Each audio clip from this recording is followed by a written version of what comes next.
What is up, AFC North football fans, and welcome into another edition of the AFC North Roundtable, powered by BetUS. It is officially Super Bowl week. Yay, Chiefs, Eagles, what we all signed up for in the beginning of the year. Realistically, what we all probably knew was going to happen in the beginning of the year, what we all didn't want to happen in the beginning of the year. That's what we have coming up our way Sunday afternoon. But we have far more to talk about tonight than just the big game this upcoming Sunday. We had some big news coming out of the AFC North, and that's what we're going to talk about primarily tonight here on the AFC North Roundtable. Without further ado, let's bring in the fellas, Mark, Zim, Sam, and Zay. Fellas, before we dive into it, let's dive into those numbers on BetUS for the Super Bowl right now. The line hasn't moved at all. It's pretty crazy to me. The Chiefs have been a 1-point favorite the entire last 2 weeks. It really hasn't moved an inch. The over-under has been right around the same at 49. What kills me is just you look at the roster. The Eagles are the noticeably better team, but it doesn't matter. We've never seen anything like it in our life where you have the confidence in the team that seems inferior on paper simply based on their ability to do it no matter the circumstances. Will Kansas City be able to do it again for a third consecutive season? If you think they will, or if you think Philadelphia pulls off the upset, get in on it over on BetUS using the promo code YouTube150. That'll get you 150% sign-up bonus, up to $2,000 on your first deposit, 125% bonus on your next two after that. Oh my God, I just had something caught in my teeth there if you couldn't tell. Sounded like I had a thing of cotton swabs. Like that girl from, remember that girl from Zoe 101 back in the day? My fellow Nickelodeon fans there, the cotton swab girl. You don't know what I'm talking about. All right. What we do want to talk about tonight, unfortunately, and I'm going to ask Zay up front, do you want to start and set the stage, or do you want to round out the stage on this discussion? I'll leave it up to you. We can end this with this trash. All right. So we're gonna let Zay round us out, and I think that's probably the better call because I want him to have the floor. It's unfortunate how many times I feel like we've had to give him the floor. This seems like a big time though to take an opportunity to speak on not only the current circumstance but just the overall situation currently unfolding in Cleveland, because that's the biggest pressing issue, and that's ultimately what has resulted in Myles Garrett this past Monday asking to be traded out of Cleveland. The defensive player of the year a couple of years ago, the 6-time Pro Bowler, the 4-time first-team All-Pro, really one of the best defensive players of our generation, in the face of the Cleveland Browns, has asked management to be traded, not just to anybody, but to a championship contender, because in his words, it was never about going from Cleveland to Canton. He wants to win a Super Bowl, and he very evidently made it seem like that's not going to be happening in Cleveland. So, Zim, we see, Schefter or Rappaport or whoever, they'll kind of drop a bomb saying, hey, so-and-so might want out, expect a trade. It's rare we see a statement like this. We see it sometimes in the NBA.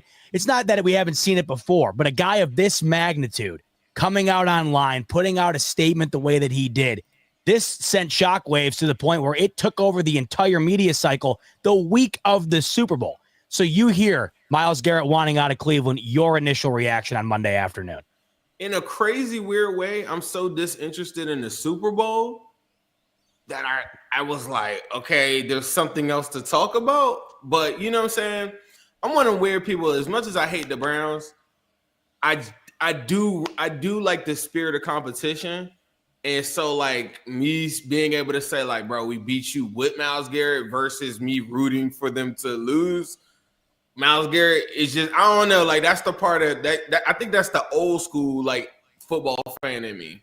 Whereas like I think the current one is, my timeline is like, y'all not gonna be able to pay T. Higgins, y'all not gonna be able to play Jamar Chase like all day, and I'd be like, y'all don't want to talk about football? Like I don't know, like it's just kind of weird to me.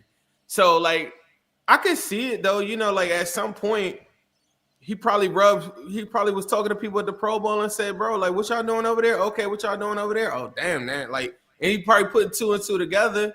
You look at like I mean, there's other players too that could probably be asking for some trades, not just on the Cleveland Browns this all season. I think this all season is going to be crazy for real. You have a lot of players like Mark going to catch a straight, but TJ Watt has never won a playoff game. And so like you're talking about guys that have lost their whole entire prime like in all of this kerfuffle or whatever the hell is going on. So then people make these decisions, and I think you see it a lot more in the NBA, I guess. But here we are. Yeah, it's crazy. Just when you thought, the NBA, that really dominated the news cycle. Luka Doncic, of course, on Saturday night being traded to the LA Lakers. And then Myles Garrett was like, all right, the NBA's got a bit of the spotlight here, a lot of the spotlight, maybe the craziest trade we've ever seen in the NBA. He comes out and says, I want to trade of my own. Mark, you hear this. And I'll tell you what, Zim, you bring up a great point. I don't even know if I truly realized that TJ Watt's never won one. As great as Watt has been, as great as the Steelers have been in getting to the dance, it's hard to believe he hasn't won one. So, Mark, I guess you can relate to the idea that you have a dominant defensive player, one of the best of the generation, the face of the franchise, and it gets to a point where it's like, I don't know if I'm going to get it done here. You see Myles Garrett, and he comes out and flat out says it. What was your takeaway on Monday afternoon? My takeaway is I can't stand Myles Garrett. Ever since the helmet incident, I've lost all respect for him. So I could give two shits about him, to be honest.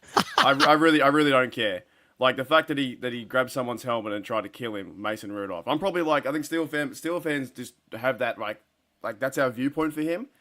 Then it goes to, okay, the comparison of like TJ Watt.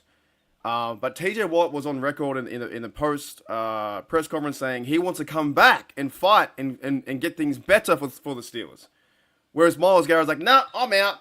Our team sucks. See you later. I want to go chase a ring. I think Cleveland fans should be really pissed off. Really pissed off. If you're saying that Myles Garrett is better than TJ Watt and he's the best player on your team, and yet he's walking away because he wants to find another team to win a championship, you should be super mad. But at the same time, now that's going to happen is once he goes, they almost got to sell a few players and get rid of players to start again and build up the roster again. Because what other players will want to stay there? If he walks away and gets a trade, then there's going to be a bit of a fire sale effect. So if I'm a Browns fan, I'll be pissed off because obviously he's one of the best players to play for the franchise, and he is a really good player. I'm not taking that away. I just can't get past that helmet hit where we just kind of go, we run over that. Even too, Aaron Donald did that in training camps. These players do these kind of things, and I'm like, what's going on? Like, you can't use a helmet as a weapon. I can't move past that. But this will be crazy, man. This is dominated. I'm not watching the Super Bowl. I'll try and watch highlights so we can do a video after. But this is bigger news than the actual Super Bowl. Like, this is Myles Garrett going to a contending team, the Lions, Commanders, whoever it may be, and I don't know where he's going to go. The Chiefs. I'm telling you right now, fellas, we'll just dissolve the AFC North Roundtable. What's the point of hopping on? What's the point of coming on and talking ball? If the Eagles or Chiefs get them, folks, it was a hell of a run. We enjoyed spending every Wednesday with you. What the hell's the point? I mean, that's how I see it, so I hope to God you're wrong. But, Mark, no, it's a great point you make. The Steelers, obviously, a very contentious relationship with Myles Garrett. We were talking off air because Mark is out in Australia. The NFL just announced today they're going to be getting their first ever NFL game in Australia in 2026. Zim had said he went and saw the Bengals in London, and it made me think, I'll never forget where I was. I was in Paris with my wife, and we thought we had a really nice Airbnb. Turns out it wasn't nearly as nice as the pictures were. You know how that goes. And the hours are obviously way different than here. So it's like 2 a.m., 3 a.m., and Myles Garrett swings the helmet at Mason Rudolph, and I wake my wife up. She goes, what the hell just happened? I go, I don't know if you're going to care about this or not. Never seen this before. But a guy literally just took his helmet off and tried to nail another guy in the head with it. I will never forget where I was. And I laughed, Mark, because you brought it up, but you see the seriousness on Mark's face. When he says he doesn't care about what Myles Garrett's got going on, Mark does not care about what Myles Garrett's got going on. It wasn't even his helmet. It was Mason Rudolph's helmet. Yeah, that's the crazy part, You know what's so crazy, though? Myles Garrett has always been so respectful to Bengals fans, though. He talks like so glowingly about Joe Burrow. Our perspectives on it are totally different. That's crazy. And that's the funny thing about him is he's so big, but he kind of does come across like a big teddy bear. And then you forget that happened. Zay's he's unmuting himself. I know he's got something to say here. He's unmuted, but he's muted at the same time. Muteception. Sorry, what? Hold on, wait a minute. That's what our technical difficulties were earlier. We're trying to work through the audio situation. Can I say one thing, though? Do y'all think that this is bigger than when Lamar Jackson wrote the letter? Yes. Ooh. Really? Because the Lamar Jackson one wasn't serious. He wasn't. He wanted the bag. Yeah, it was more. All right, so Zay's unmuted. Zay. If Myles Garrett was a Steeler, you'd have a Myles Garrett jersey the second he signed. Don't act like. But he's not though. He's a Brown. But if he was, if TJ Watt did the same thing, I'd be the same way. That's why I brought up Aaron Donald as well. When he did, I was like, that's pretty bad, dude. You can't be grabbing someone's helmet trying to swing someone. That's not in terms of football. That's not how you play the game. So, and I know that Larry Ogunjobi was part of it too, and everyone was, rustling and running Antonio around. Brown kicked one of our players in the face on a punt return. What are you talking about, man? Look like y'all Saints over there. That was super funny, but that wasn't with a helmet funny. though. Yeah, I'm just going back to the helmet. That's why I know he's a good player. I know I see all that, but I can't give two shits where he goes. But I think it's funny for the Browns organization because you guys love him so much, yet he's walking away because he wants to win somewhere else. That tells you how bad it is out there in Brownstown. Mark stands on business. You wanted to fire Mike Tomlin when he tripped that dude on the kick return a couple of years ago. I remember that. You came out and you said, fire the guy. We can't have this representing the organization any longer. I did? I'm being sarcastic. I'm just kidding. Over there, Z. Chill. Sam, what are your thoughts on this whole thing? Because obviously Myles Garrett, when it comes to talking about defensive players in this division, he is the guy that you go to and he's the focal point. And obviously you go up against him twice a year. And as good as your Ravens have been, we know how good he's been, no matter the situation he's been in. Now you hear that he wants out. What was your overall takeaway? I would love to have Myles Garrett. That was my first initial reaction. I know it's not going to happen. Obviously, trading a player in division, that's not going to happen. But man, just his skill set is crazy. I mean, we talk about TJ Watt, what he's able to do. They play very differently in some aspects. And a lot of people, I mean, they're both dominant. I think that's what makes them great within the division. But they both play very different. And I think Myles Garrett is just a dog. But I would say this about the Browns. I think if you're really considering, do you think the Browns are really going to win the Super Bowl with Myles Garrett before 2030, 2031? Do you see the Browns even competing for a championship? I say no. So I think the trade actually might be a good thing for the Browns. If they can get a king's ransom for him, which he deserves, and they play their cards right with the draft picks, this could be a blessing in disguise for the Browns. I think they need to make this move because, I mean, again, in 5 years, do you see the Browns winning the championship? No, you don't. But if you can get something for him, set yourself up, get yourself a franchise quarterback, get yourself some pieces in place, this could be a big move because, again, the Ravens don't have a defensive end the caliber of TJ Watt or Myles Garrett. The Bills don't. The Chiefs don't. They have Chris Jones, but obviously he's not that edge rusher that, people cover so much. The Bengals don't have it. So you don't really need this guy to win a championship. You do need other pieces, the quarterback and things of that nature. So I think he gives you that piece. Of course, it sucks having a Hall of Famer want to leave your franchise. That says a lot about your franchise. But there is a silver lining there for Browns fans, I would think, moving forward. So that's my thought process of it. I would love to have a guy like that. Obviously, he wants to go to a championship team. But if you're a Browns team and, just take the L and find a way to move forward and get yourself in position to win a championship. But hey, don't you feel like that? Like, I hear what you're saying, but this is a weak quarterback class. Yeah. To be saying that, and then okay, now I got Shador, and I'm about to just put some guys with him. Yeah, that's fair. One thing I'll say to that, Sam, is, did anyone see before Jaden Daniels came into the Commander situation, did they have an opportunity to win in the past 5 years? That's also very true. I guess the big difference right now is the idea that, you have 2 years left with the money that's owed to Deshaun Watson, the idea of bringing in the quarterback, which obviously at this point, what's the difference? You might as well bring him in and get going. I'm sure a lot of Cleveland fans feel that way. Zay, I'm going to set the stage here for you because I want to break this down into different parts because I think there's a lot to dissect here from the Cleveland perspective. When I first saw this statement and I actually read, it's one thing to see that Myles Garrett requested a trade. It's another thing to read this statement. Because when you read the statement, and you were the first person I thought of, because, when I think of the Browns, I think about you and the pulse of the fan base.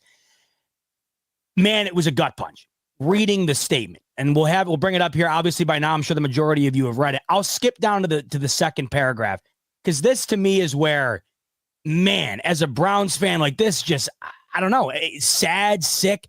While I've loved calling this city my home, my desire to win and compete on the biggest stages won't allow me to be complacent.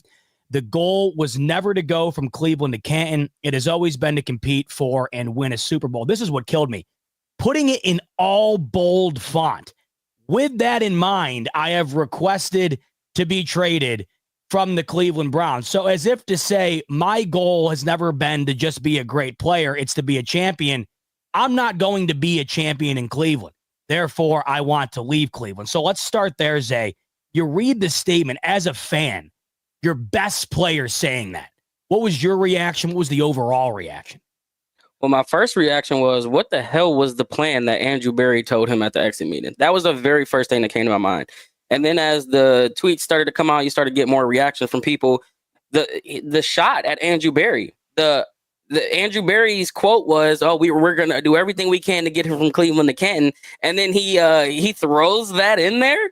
So it's like, and then so I know we're talking about the letter now, but you add in all of the stuff that he's been going on this Radio Row, and it's like, go ahead, Zay, because that was gonna be my next point. So bundle it all together, because that was my next thing I was gonna bring up. It's like, oh, this dude, he don't want to be a part of none of it. Like, I'm so blown away because years ago when Andrew Berry took over this organization and John Dorsey set us up for success, they talked about a 10-year plan.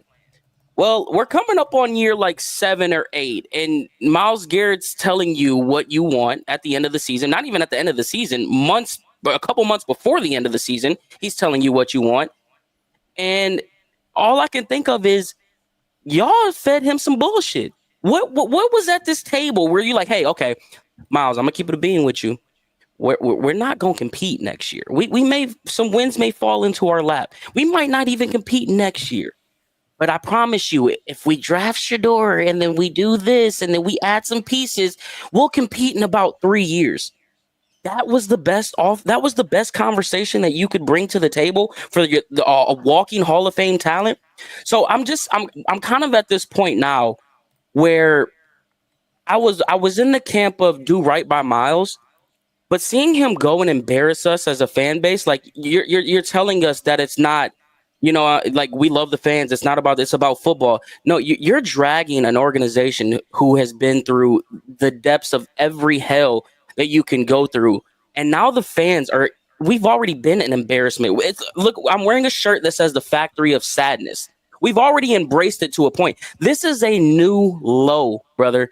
Like, you're going on this biggest stage in the biggest year of the football conundrum, and you're stomping your feet on the fan base that supported you through all of this. I'm at the camp now where it's like, send his ass to Jacksonville. I know they can give us 3 first-rounders. I know they can give us a player in the mix. I'm not doing right by Myles Garrett, I don't think, anymore. I'm going to do right by the Cleveland Browns organization. Yeah, that's right. But here's the thing.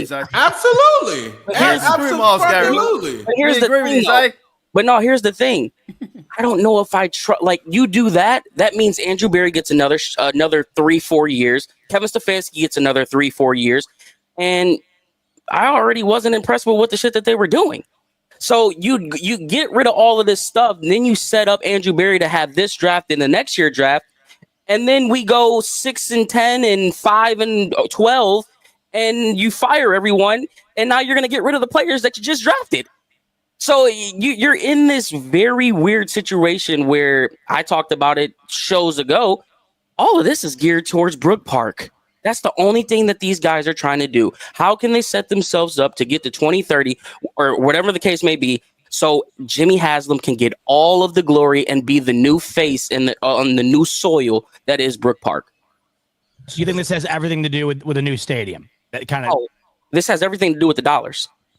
All right, let's take it. Let's take it into the what's happening today, because it's one thing to put that letter out, and obviously when he did it, Zay, there was no coincidence. It was dropped Monday, the week of the Super Bowl, when everyone's on Media Row, when everyone's interviewing players, and everybody's got to fill a week of talking points up until the Super Bowl. You can only talk about the Super Bowl so much. Monday, you're looking for fillers. That was dropped with expertise in terms of a marketing standpoint, in terms of a PR standpoint. But then, Zay, we didn't know he was going to show up to Radio Row. I was listening to Pro Football Talk Monday, and they were saying, man, could you imagine if we get him out here being able to talk? Sure as hell today. I mean, I'm seeing videos. The biggest game of the year with the Boston Celtics and my partner owner there. You weren't sitting courtside that game. Here's what's killing me, Zay. He wasn't just going to the heavy hitters on Radio Row. I mean, I'm seeing videos. He was dropping by every damn booth. So you've completely, from what I just heard from you, you've kind of done a 180 completely based on the idea that he's on a marketing tour right now on Radio Row. You've kind of done a 180 on the idea, hey, you know what, man, if you're going to do this, the hell with you. He's burnt the bridge. Like, we've watched the Browns burn the bridge on a Baker Mayfield thing, and him kind of just light the rest of it. Like, it was already burning, but Baker Mayfield kind of just ignited it. Andrew Berry wasn't burning Myles Garrett picked up the gasoline, threw it on the bridge, and now is watching it burn on the biggest stage ever. So you could say all of this stuff, but actions speak louder than words. You didn't have to. You could have put that letter out and just let the things fall where they may. But no, you're going to go to Rich Eisen and you're going to go to all of these Sports Illustrated and every single radio company that there is and drag the fans through more misery. Yeah, okay, buddy. I do have a question. You talked about like the meeting that he had right after or whatever, right? And like what that conversation looked like. I do like Z-Bot said, I do think like you're a good representation of your fan base. What the hell do you think that they were going to tell him? Like they were going to go trade for Josh Allen or something? Like what do you think that they were going to tell him? Like I don't think. What do I think? I think that we were just 11. What's the scenario that would make everybody that would have made him happy? Like you're not going to get. We were just 11-6 a year ago, and we were being fed that we were right. We were so close. We didn't have 11 of our key guys that are starters. You didn't have 11 of them, and we went 11-6. And you get all of these guys back, and you're like, we're gonna run this thing back because we feel like we are so close. Mm-hmm. And then you answer the bell with, we're going to fire AVP. We're going to fire our running backs coach. We're going to get rid of everything and retool this for one person and one person only. It wasn't for the betterment of the team. It was for Deshaun Watson. And you come out and go 1-6 in the beginning. That's where we should have known, and myself included, you know how you are blinded by your own team's, just your own team's love. We should have known the second that they didn't even offer Joe Flacco a contract to come back that they were not serious about winning. That should have been our very first thought. Like, oh, these dudes don't want to win. Because why wouldn't you bring back the best quarterback that has played in the Kevin Stefanski system? Zay, I'm glad you're bringing this up because that's where I wanted to go in terms of Deshaun Watson. So let's say, we go into that meeting. Andrew Berry, Myles Garrett, they're sitting down. This is pure speculation, obviously, but is there any part of you that thinks, hey, it was put on the table, if Deshaun Watson's continuing to be the future here, I'm gone, and then that was the ultimate tipping point here? Is there a possibility of that? No, I think they know that that the Watson thing is done. I think now it's just more so business where it's like, look, we're paying him. We're gonna do the quarterback competition, but the energy shift is inevitable. When you seen him, even before the Jameis Winston game into the game, when you saw the energy when Deshaun Watson was on the field and then Joe Flacco came into the building, it was a complete 180 shift. Then you come back into this year, and then you got all of this fiasco. Deshaun Watson's not throwing in training camp. He's throwing with towels, and he's doing all this stuff and holding out, and he's not going to do this. And then you come out and you see that you no longer have a run game when just last year you were running the ball fine. You have no ability to get Jerry Jeudy involved. And then the second that he goes down, Jerry Jeudy becomes a top 10 receiver in the league statistically. And your run game finally wakes up. Offensive linemen seem to have a desire to want to block. Like, I remember I told you that when you watch it, when have you ever not seen your offensive lineman go pick up your quarterback and score? Remember that when I said that in Jacksonville? Them boys don't want 4 in the locker room. So I don't think Deshaun Watson is anywhere in this equation. I think it's more so like, Myles, we're kind of in a rebuild, brother. So do you respect? I mean, this is the interesting dilemma here then. Would you have rather have Andrew Berry lied to him? Because it feels like there was full transparency in the idea that he's telling him what everybody already knows. And that's, yeah, the Browns aren't anywhere close to the top of the AFC right now. And it doesn't look like they're going to be there anytime soon. Well, Andrew Berry has always come out and talked about how he's a people person, how you're always going to put the person first. That's not in Andrew Berry's MO to go out and lie. But I think it's in the pudding. Like, you don't have to be a rocket science to be like, damn, maybe we aren't as close as we thought. But I just can't get past the fact. I just don't understand. Who is the one that decided, no, we can't bring back Joe Flacco? Who is the one that's like, no, we have to do everything in our power? Was it a Jimmy Haslam nudge that was like, I don't care what you do, you gotta make 4 happy? And then Andrew Berry was like, yes, sir. And Kevin Stefanski was like, yes, sir. Or was it like Kevin Stefanski's like, no, I think he gives us the best chance to win, like he said, week in and week out. There's a gray area in there that unfortunately we won't know. And I have a source.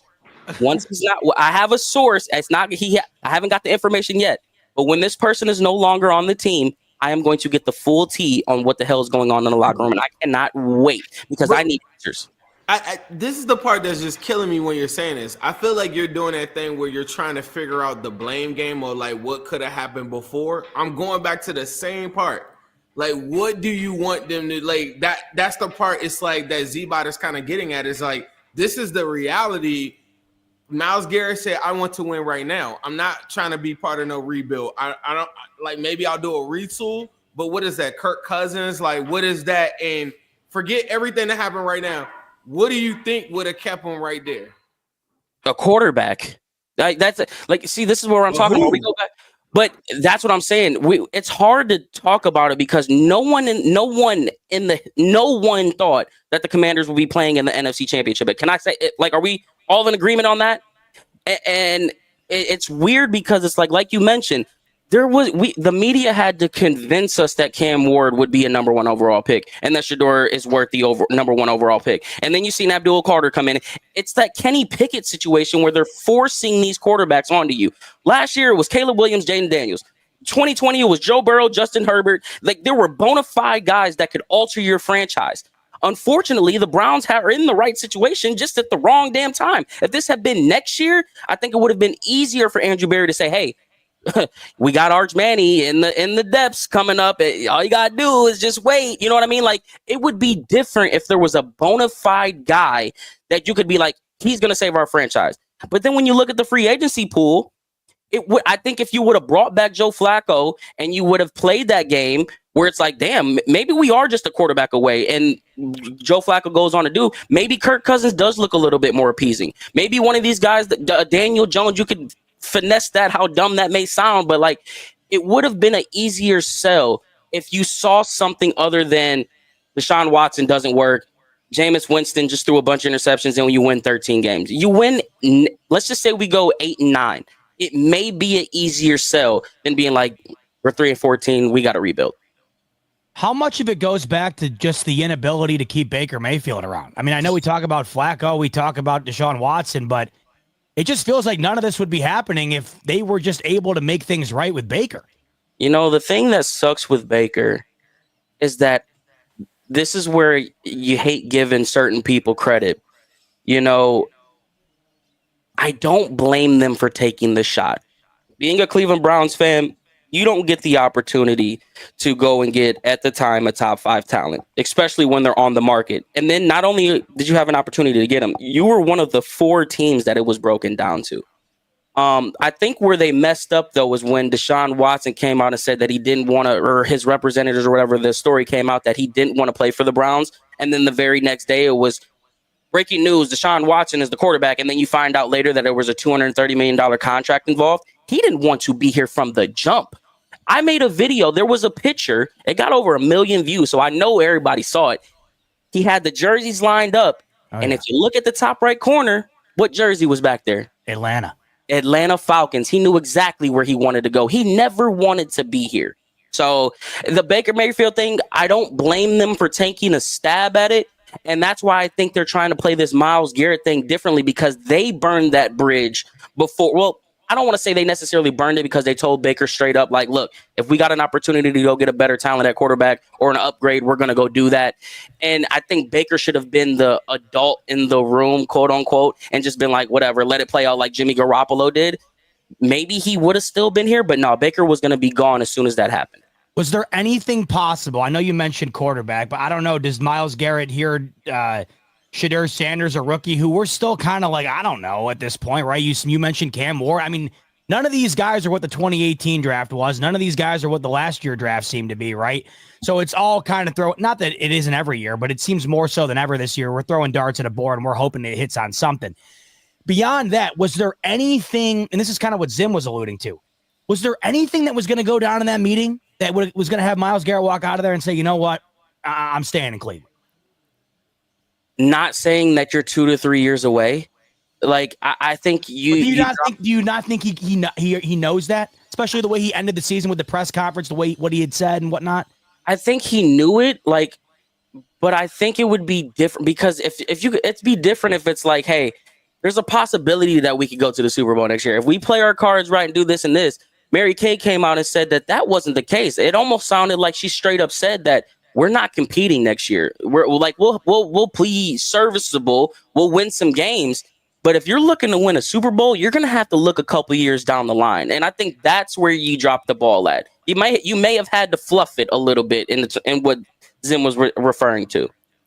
Zay, I had read, and this is where it hit me, where once I read the statement, and then I had saw a couple of tweets from Browns fans, that's when it really hit me. I had read a couple of tweets. Throughout my life, the Bills were often very similar to Cleveland, in the midst of mediocrity, right down the road from Lake Erie. It just felt like never being able to get over the hump was in view. And with that in mind, I was seeing some tweets from Browns fans saying that this moment right here, Monday, was the lowest point they've ever been at as a fan.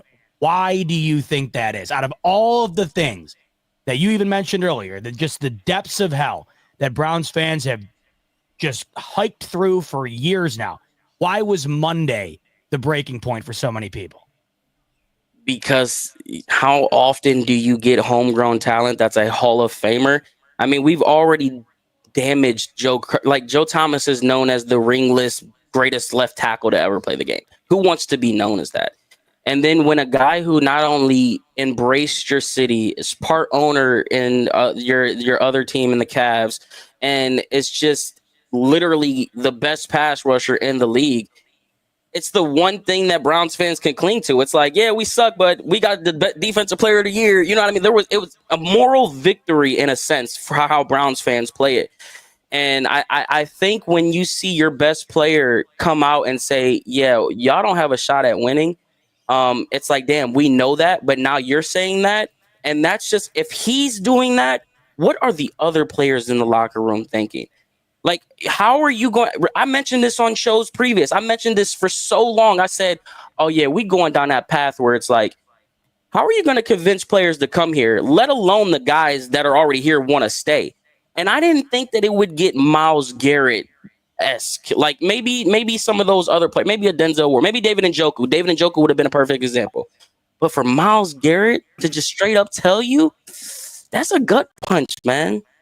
It kind of feels like Batman coming up in front of Arkham and saying, or Gotham, and saying, yeah, the city is unsavable. I mean, that's the way you just put it is how I felt when I read it. I was wondering if that was the reality in Cleveland, because it really does feel like you mentioned, as a fan, you have some sort of blinder up, regardless of whether you want to admit it or not. And when you have that fold completely yanked down by your best player, there's no bigger gut punch. And I think that's got to be why this is so polarizing, especially with the media tour here. So now, Zay, we go from Monday, all right, he wants out, but, we still got to see if Cleveland can make it work. I think we just got the emphasis based on what he's been doing on Radio Row here. There's no, like you said, the bridge is burned. There's no mending this. So what's next? From your perspective, what's next for Cleveland? What's next for Myles Garrett? This is what I'm dreading this, because this could get really, really ugly. How many injuries have Myles Garrett played through last year? Like, let's be honest. We had the shoulder, you had the feet every other week of whether he was going to play or not. You get into this very sticky situation where, let's say you do play the hardball game. Let's say you say, you know what, you're under contract, and guess what? We'll franchise you for 3 more years.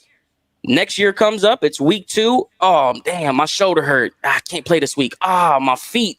Now, not only do you lose value in Myles Garrett, you now don't even have him on the field. So you're in a lose-lose situation in that aspect.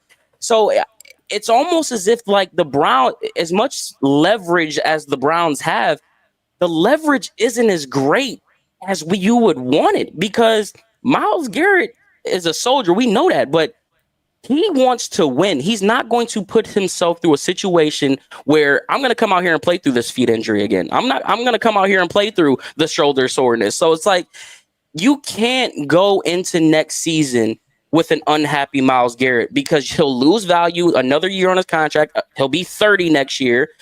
And you got to get what you can get, honestly. So I think they have to grow some stones, something that they have not had, because if they had stones, they would have brought back Joe Flacco and said, you know what, Deshaun Watson, suck it up. We're bringing him back. And they have yet to show that they have any type of stones, man. Oh, Zim, you're on mute. Zim's muted. Oh, I'm You're muted. I got He's him. muted. You got him. No, do it again. It won't let me do it. Hit it, Zim. All right, There my you bad. go. Can you hear me? Yep. You know what's so crazy? All the Browns fans that I know, including Zay, tell me, "Oh, we got so much money, and we could just pay anybody, right?" Like that's their whole spiel. But you know what's so crazy? The cheap ass Bengals, low key, kind of give you the blueprint on this shit. Okay, you want to trade? Like, go ask about Carson Palmer. Go ask about these dudes that, like, yeah, like, okay, you want to get whatever. Okay, tell them people send us from the NFC, not the AFC. Give us your best offer, and if we don't like it, you can fucking suit up or you could go home. And that's what the Bengals do every single season. But the only thing that sucks is we don't have a Joe Burrow.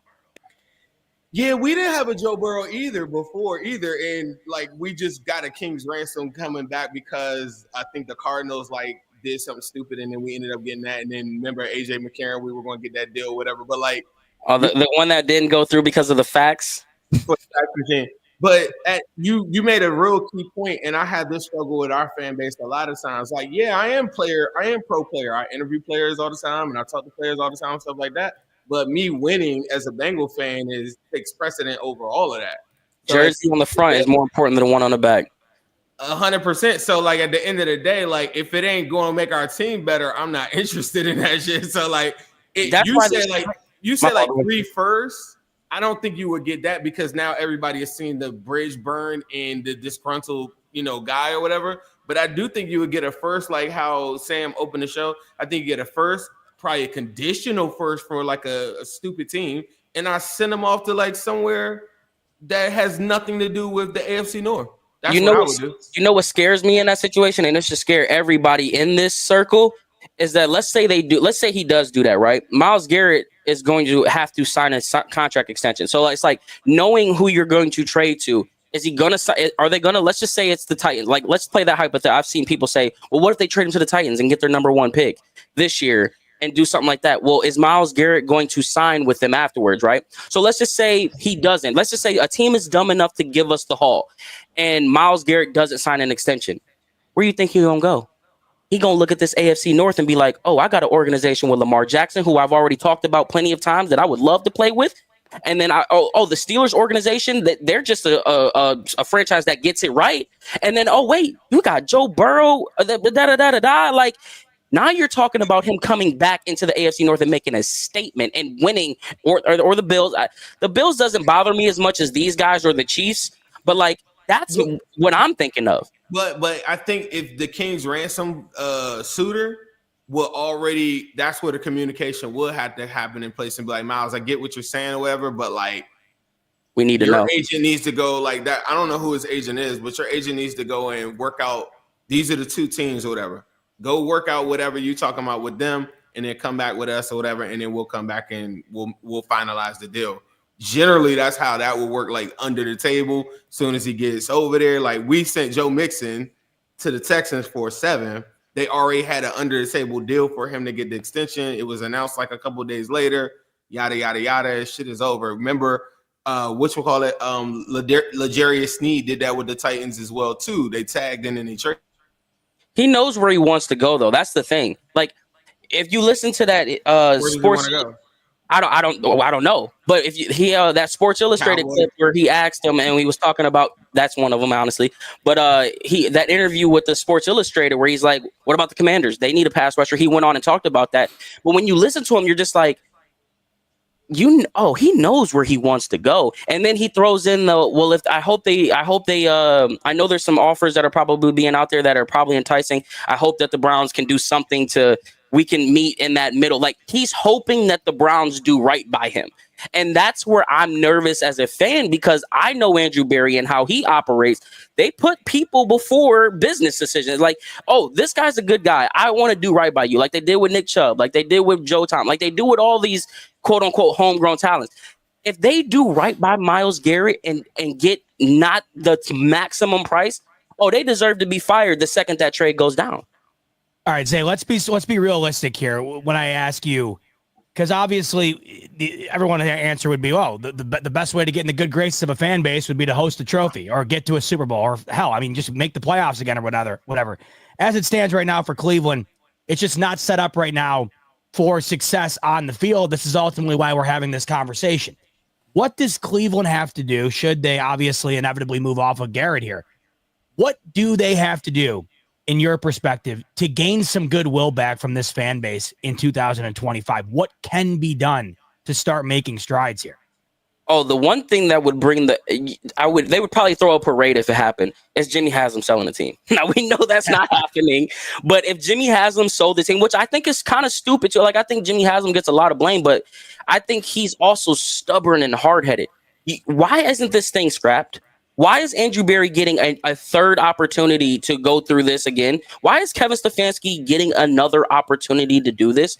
So I personally think it starts in the front office, and that's why I'm so nervous with all this, because it's like, if they go through with this, that means they are glued to Andrew Berry and Kevin Stefanski all the way up until Brook Park, which means, again, they don't care about winning. They don't. Do you think Berry and Stefanski were extended because Jimmy Haslam under the table said, if you help me sell this whole Deshaun Watson thing to everybody, I will extend you as a reward? They are the perfect puppets. They are analytical guys. They are professionals. They are not the quote unquote that I love using from John Dorsey football guys. They're not that, which is why John Dorsey is not in our organization no more. You had yourself a guy who demanded certain things and who wanted the control that Andrew Berry and Kevin Stefanski don't have. They don't have that type of control. It's going to make it seem like they have it, but in reality, we have Jerry Jones 2.0 from fucking Dollar Tree. Now, I saw some clips. There was people outside of the stadium that night, kind of, I don't know if picketing is the right way to put it, but is this just, I don't know, is there a breaking point? Like what or was this it? Was this the breaking point? Like, when does it get to the point where you really start to see the ripple effect of all of these things coming together that Cleveland has done to sort of continue to push the team down the stack here? The breaking point comes with the fan base, right? And where we're at right now as a Cleveland Browns fan base, you have a seasoned group of fans, right? But they're like 60, 70. They're getting up there in age. Like, some of them won't be here much longer. You are about to enter a new era of Browns fans who have seen more success than those 70 and 60-year-old fans. And they're not having it because there wasn't one fan down there. There wasn't, man, there were probably like 15 people mass, let's be honest. But every single one of them was under 21. So it's like, are you going to be able to sell these guys on getting season tickets? Like, is grandpa 30-year season ticket holder membership going to come to an end because these 21-year-olds don't give a bleep about nothing? They don't care about this. They want to win. If not, they're going to go be Ravens fans or Pittsburgh fans. Like, the second highest fan base in Ohio, I don't even think it's the Bengals. I think it's the freaking Steelers. It's kind of sad to say. It's stupid. So if they can't get this right, this younger generation, it's gonna hurt them pockets. But right now they're fine because you have that dedicated fan base that will rock with them no matter what, like myself, obviously. Yeah.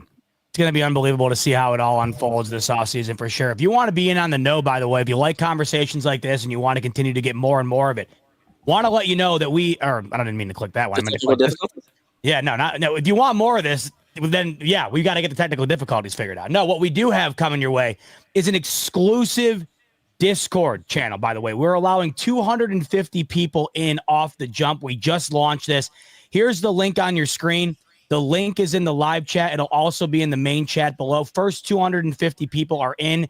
After the first 250 people, it's going to become a Patreon exclusive element of the channel. So get in on it as soon as you can. Get in on that Discord. We'll have tons of conversation going on in there from all of the roundtable creators on topics like this. And of course, a variety of topics throughout the offseason, because as Zim mentioned earlier, it does really feel like this offseason shaping up to have a ton of crazy storylines. We're not even in the offseason yet, and we already have the Rams moving off of Cooper Kupp, the former Triple Crown winner and MVP winner in the Super Bowl, a offensive player of the year, and then a defensive player of the year. And Myles Garrett a couple of years ago, we have him announcing that he wants out of Cleveland. That's before the offseason has even started. The offseason can't start, fellas, until the Super Bowl comes to a close. And we'll touch on this here at the end of the show. We are going to have a separate show coming later in the week here where everyone on the table gives their predictions as to what they think is going to happen on Sunday. But outside of the predictions, let's talk about Sunday in general, because we were talking about this a bit off camera, and I've seen a lot of this online. I have never seen a less hype Super Bowl maybe ever. And it felt like this for the NCAA championship a couple of weeks ago, where it just felt like people really weren't all hyped for that. And that's because you had two mainstays in Notre Dame and Ohio State. Didn't feel like it was marketed all that well. It was thrown on a Monday night. Oddly enough, very same vibes here with the Super Bowl. Zim, I'll start with you. What do you think it is? Is it the Chiefs fatigue? Is it the fact that the Eagles might have the best roster in the league and they made it all the way? What is the vibe that you have right now? Because, man, it just does not feel like the Super Bowl is this upcoming Sunday.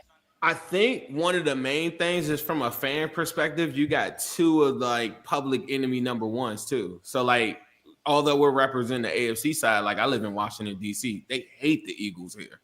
So like you have a whole bunch of people around like regionally that just don't want to see the Eagles even be in it. Then from our AFC conference side, we have our own gripes where everybody's fatigued from the Chiefs. You got all this dialogue about like the refs and all these different things going on right now at the same time. Then you had the Luka, news come through that overtook the Miles one. Before then, it was Justin Tucker. So like you had all these different things that just bang, bang, bang, like right, like over and those are like massive like news bombs that kept on getting dropped. And I just think that the times that, and then you got the Grammys. I mean, like it's so much stuff going on that I just feel like when I go, I don't know, my algorithm, I don't really chase like other teams and stuff. So I feel like it's like naturally just showing me the biggest topics. The Super Bowl just was not in my timeline at all. Like I don't really argue with like Chiefs fans and stuff. So I don't really see like a whole bunch of Chiefs accounts or whatever, but I just didn't see any Super Bowl like coverage other than Jameis Winston asking a bunch of like throwing W's and stuff yesterday. Other than that, I didn't see anything. So I just thought it was a lot of those things all at once in the current times that we live in. We have a new president, like all these different things going on. Yeah, the primary coverage on the Super Bowl has been Myles Garrett, the refs, and Kendrick Lamar coming off of 5 Grammy wins, performing at halftime. Mark, what's your overall perception on the Super Bowl right now? Because it just feels like this is one of the least hype in a long time here. I'm planning to get a bloody haircut, I'm not going to watch it, so I'm planning to get a fresh cut and go get a massage. This will be the first one I haven't watched in like 20-something years. I really could give, I don't care about it. But I think like it is Chiefs fatigue. It definitely is. I do. Your Bills definitely should have won. We haven't talked about like much of that. That the 4th down spot and the 3rd down spot, and now they're going to come out with the electronic like 10-yard stick or whatever. So this. Look, Chiefs are a good team. They're not a great team. They definitely get help. There's narrative-based driven, I think, around getting them the best chance to win. And on the other side, Philly, I'm cheering for Saquon Barkley, but I'm not a huge Eagles fan, and some of the Eagles fans out there had numerous videos by stealing hats and yelling at Commanders ladies and all those kind of things. So how can you cheer for the Eagles to win that? I'm interested, Mark.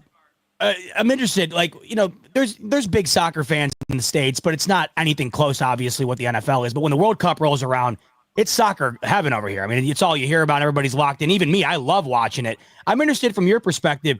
Do people get into the Super Bowl over in Australia? Do people dial in? Yeah. It's to be honest, as an NFL fan and knowing a lot about the NFL, it's the day I don't go to the pub because there's so many. What's a 4th down?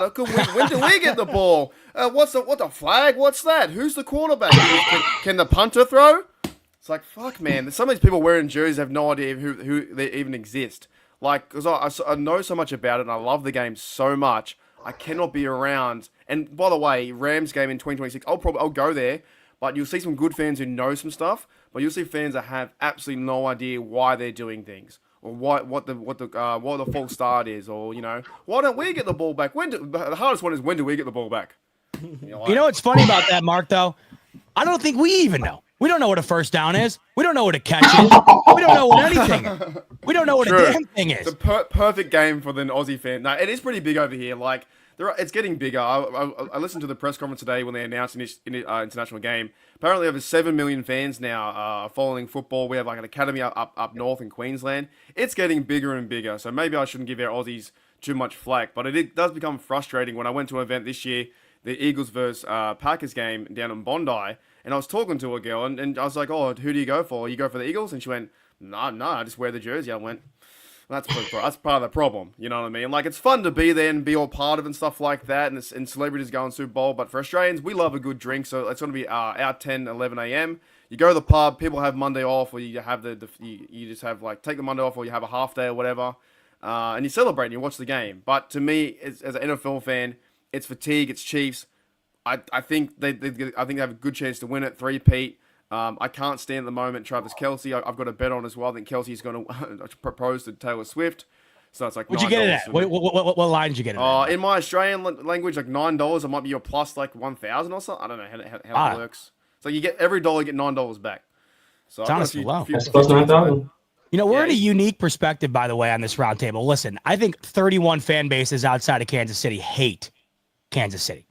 But Zim, Sam, me, we're in a whole different group there. The hatred for the Chiefs does not get much. I know it doesn't get bigger than Buffalo. They're hated here in Cleveland, too, because of that helmet call. Oh, that's right. Right. Just imagine, fellas, how good it would be if your Bills did make it or the Commanders made it. Like, how fun that would be to be like Bills versus Commanders. Jaden Daniels would be his first time to be a rookie Super Bowl winner. Bills being 0-4. Like, that I would watch. I would dead set. I would watch that for 3 hours, have some sherbets and drink like that. But seeing Chiefs versus Eagles again, nah, I can't be bothered. The hierarchy, I mean, it really feels like the most hatred has to be Buffalo because of the amount of times they've been burned. It's got to be Sam's Ravens next. And then obviously Zim to a lesser degree because they were the only team to beat him, to beat Mahomes and Kansas City outside of course, Tom Brady. But Sam, I mean, is the reason maybe you're not as into it this year because of the Chiefs element? Is it something else? What is your whole perspective on the Super Bowl upcoming this weekend? I think Mark and Zim pretty much hit it on the head. But for me, I hate Eagles fans. I mean, I think some one or two Eagles fans that I like, but, you know, for the most part, they're all pretty trash. And then you have the Chiefs. I mean, we've seen this time and time again. I mean, pretty much assume what's going to happen is going to happen. So I'm like, I'm not interested. I just don't want to see it. And I think that when I watch football, especially in the Super Bowl, I have to root for somebody to really enjoy it. Who am I rooting for to win? I could care less who wins this game. I just think it's awful. I think if you want to enjoy the game, go on Bet US and really bet, you know, your money away and try to win some Head or money. tails, Gatorade color. That's the thing, right, Mike? You're dead on. It's not anything to do with the game. You got to get on the fun props, like the stuff that's got nothing to do with the game. That's what makes it more watchable. And what's funny here is I think a lot of people you're hearing in the media, like, how could people not be into this? History's on the line. I've always looked at it. I don't think people really care about history until it becomes history. When you're living in the moment, nobody cared about what Brady was doing. They hated it. Now we look back and we're like, man, can you believe what Tom Brady did? We're going to look back at the Chiefs and be like, man, I mean, that was insane. But we're living in it right now, and we can't wait for it to come to an end. That's why I think we can't stand it. And people are saying, well, how can you not love watching it? Well, because it's not history yet. We're living through it, and we want it to end. We'll talk about it 20 years from now when we can reflect on it, and it's over. Mark. Can I make a point on that? I just think the Chiefs, though, they just seem very, very, very egotistical about their team. And, like, I think Andy Reid's a great coach, but I do think they come off a bit like we are the best team. But this year didn't feel like they were the best team.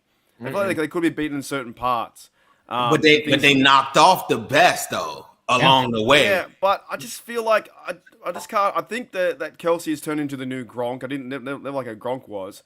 The overall arrogance to the team it's not like, okay, you're celebrating a three-peat and wow, they're the greatest team. I have more. You make a good point, Z-Bot. I have more respect now for Tom Brady and what they did than this Chiefs current team, because it doesn't matter what they do. They're losing by 7 points. They come back and win by 8 and get a flag, come out of nowhere, run down the field, kick a field goal, they win. So Chiefs now, I don't know.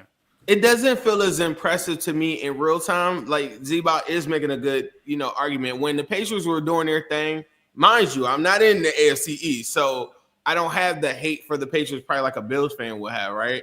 It was like, we got a draft pick because they cheated and they filmed our practice one time. Like, everybody forgets this. Like, they did that and you had the deflate gate. And the Patriots did a lot of, like, weird stuff. I think that, I don't know, maybe this is some conspiracy theory in me or whatever. I just think that later on, there'll be, like, I won't say collusion, but I think a ref or somebody will come out and be like, yeah, like, this is what we did. Just like Donnie did for the NBA. Wow. I think it'll come out at some point and they'll be like, yeah, this is a couple of different things that we did to make sure that we work in our favor. I'm gonna tell you another weird interview that always lives rent free in my head. If y'all ever get a chance, they took it off the internet. Kanye West is on an interview with Drink Champs. It's like for no reason at all. I'm a big Kanye fan. For no reason at all, they're talking about the anti-Semitic stuff and then out of nowhere, he's like, "Yeah, Pat Mahomes. I was in a suite. Pat Mahomes. He threw the game against the Patriots or whatever. I mean, I'm sorry, the Bucks.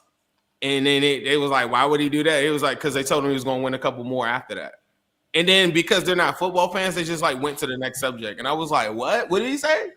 And everybody was calling Kanye super crazy around that time. But everything that he said on that thing, like, kind of like played out. But I do think some weird stuff around it. I don't think it's collusion. I don't think the NFL is doing it. But all it takes is one person to be an asshole, get down on their luck, need money. This is a multi-billion dollar industry. All it takes is one person to have some form of corruption. Can we all agree, though, that the Mahomes definitely gets more help from the refs and other quarterbacks? If that's like Drake May sitting back there, or, you know, Kenny Pickett and getting smashed, there's no flags. But Mahomes is the product of the NFL, so it may not be rigged or whatever, but I think there's protection over a quarterback, giving him more chances. The players don't even want to hit him anymore because they get fined. Zay, what do you make of the whole thing this upcoming weekend with the bowl? We live in a hater world. Like it was one thing when the Patriots were going through it, but you gotta remember the type of world that we live in. People hate to see you winning, and I think that's really what it boils down to. Because let's be honest, like Sam thought they was gonna be a first round exit. They looked beatable throughout the year. They were one play away from being 7-9 or whatever the case may be. You know what I mean? Like we live in this world where we are just tired of seeing people win in our faces all the time. And that's where the Chiefs are at right now. You know, I don't think, you know, Mark said they're a little arrogant with it. I don't think they've been too like tootie toot horn. I think they've been kind of just like, yeah, we the champs. Like, and nobody still shut us up yet. So I don't know. It does suck when you see that, like, for instance, the Texans have gotten a raw deal against them dudes. They've missed. I remember. I think they actually happened this past game too. It's like, how do you not see this dude get held in the face? The Bills game, there was a clear illegal hands to the face that was not called, and I'm just like, how are we missing these things? And refs are staring right at it. So when you mix that into the fact, and you mix the haterism into it, it's just like, this is just one of those things where how can I make some money out of it? There is no team. The stuff that you're just laying out right there, there is no team that is exonerated from that. Like everybody has had a piece of what you're talking about. It's just have you played them? Like if you played them, like how we played them in the playoff game, and Rashard Higgins didn't get a helmet to helmet at the goal line. Every angle, everybody's watching that. How do you not call that? If you go to YouTube and just put in Bengals Chiefs AFC Championship 2022, nothing but fraud videos come up about it like instantly because of a phantom random intentional grounding call that gave us like the ball at like the 5-yard line, illegal block in the back on a punt return. Like it's nasty, and a fifth down. Like they played a whole extra play and then said, oh yeah, that play don't count. And it just gave them the ball back, bro. Like people go back to your Super Bowl people were fighting in the stands after that. I was at the game. People were pissed like out of this world. Like literally, the play is over, and then they're like, "Oh no, that play didn't count." And it just they get a special thing. And then they call pass interference. Your Super Bowl, like the fluke pass interference calls. It's like why couldn't the Bengals get a call go their way? Oh, it's because they're not the dynasty that's about to be. You know what I mean? It's just like winners get to do you know who the referee is going to be on this Super Bowl though? No, I don't know that. So they haven't had. We call him Ronnie 5 Downs. It's the jersey swap guy, right? Yeah, it's the jersey swap. Ronnie 5 Downs hasn't had a Chiefs game all year, but now all of a sudden, bro, has got the Super Bowl. Like, come on, bro. Like, I don't know. Like, I'm not one of them people that just say like it's all like rigged, but that's a little wild to me. You know what's gonna happen though, right? This is what's gonna happen to make this Super Bowl that much sweeter. Because we're going to get some entertainment. I don't think this is going to be a dud Super Bowl. I think there's going to be some entertaining moments that happen. The Chiefs are going to get showered with calls, right?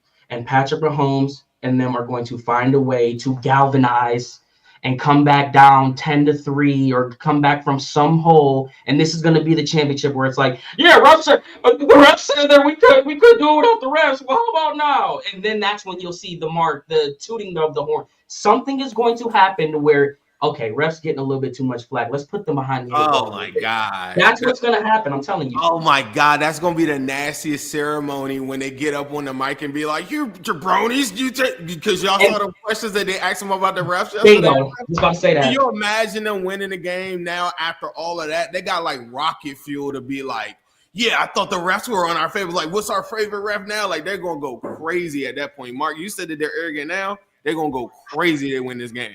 Yep. We're going to have so much more conversation on this on an upcoming episode of the AFC North Roundtable later in the week. Speaking of which, Super Bowl lines are up right now on BetUS.